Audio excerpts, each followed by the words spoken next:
Honourable Brian Walker. Thank you, Acting President. Just a few minutes here. From a medical perspective, I've noticed with great interest the wonderful contribution here, the motion here from my colleague, the Honourable Steve Pratt, and I couldn't commend it more. And I think everyone in the House shares that point of view. Not just for the fact that that Australia is playing a wonderful game here against arch enemies, if you like, but also because it's demonstrating the way for us as a people that we need to have sport at all levels for all people, and we ought to be managing that better. Now, we could list the advantages of whichever government is in power, how much has been given in money, but it really depends on the mindset of the people. I refer back to my childhood in Perth in the 1960s, when there was a very much stronger sporting tradition, because we were outside all the time. We didn't have our handheld toys which kept us at a computer or in a room, in a darkened room, playing games. We were outside, we were actually engaging with our friends. I, in my particular sphere, was actually doing surf lifesaving and swimming a mile out in the ocean. I really ought to trial for the Rottnest Channel swim, but I'm a bit too lazy for that now. The racing we were doing, the small marathons we were doing to raise funds, everyone is out playing in the sunshine. We weren't that frightened of the sun, so therefore we were out doing more things. Tennis, of course, golf, all these things.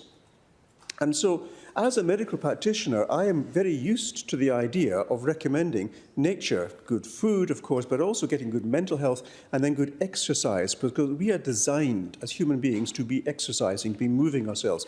If not tilling the land with our hands, certainly out having a game of whatever we happen to want to play. But we need this.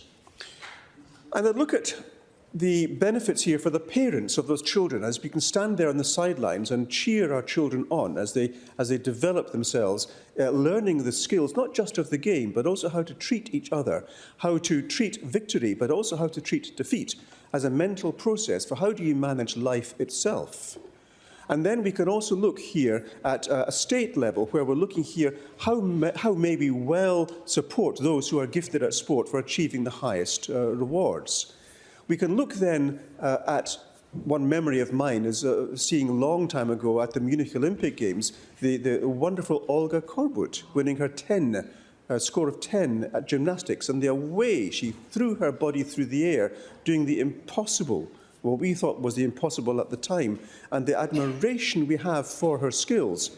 And then now, we look and see how is she now, racked with arthritis, having her damaged the joints, having been abused by the trainers to force her body beyond the limits of what a human could endure. So we need to balance our pride in the nation with our care as custodians of our people, that we are doing what needs to be done, not just for pleasure for our country, but also for our wellness, and not driving this too far. Because the sport is not only useful for the personal development, but also it serves as a way of bringing peoples together. Maybe not if you're Eagles and Dockers and you're fighting over who's actually the better team. The bottom line is they're both good teams. Well, maybe in other years. We could probably discuss that over a beer or two, I would think. But I'm thinking also of those who are going into the sports which are less well known, but also bringing peoples together. Now, I would think here, especially as that recent comment from my good friend, the Deputy Leader of the House, looking here at the work we have in Ireland and Scotland, bringing together the hurling teams and the shinty teams to combine in very similar sports, but having a blast at the time.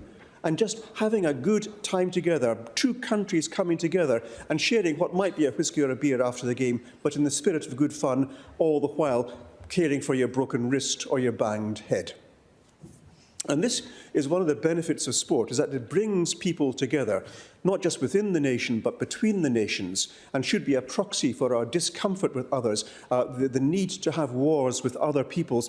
That is perhaps something we could forget, because sport can bring us together and let us share our common humanity. So we're not looking just at the beauty of the Matildas tonight, and may they win. I'm hoping with all my heart that they do play out at least a wonderful game, as I know they can, and if they win, so much the better. And of course they're going to win, but should they not win, we shall still be proud of them for having done themselves and ourselves proud.